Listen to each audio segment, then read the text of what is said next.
আপনাদেরকে ধন্যবাদ জানাচ্ছি আমাদের বরিশাল মহানগর বিএনপির পক্ষ থেকে।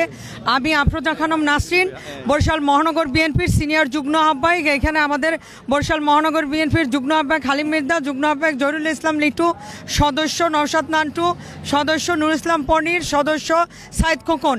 আমরা এসেছি বরিশাল থেকে এবং আমরা এতদিন পর আমাদের দেশনেত্রী যে চিকিৎসা করতে বিদেশ যাচ্ছে, এইটা আমরা আপনাদেরকে ভাষায় প্রকাশ করতে পারবো না।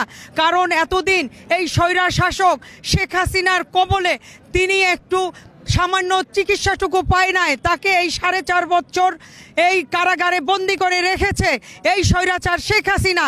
আজকে আমাদের নেত্রী মুক্ত হয়ে দেশের বাইরে যাচ্ছে চিকিৎসার জন্য।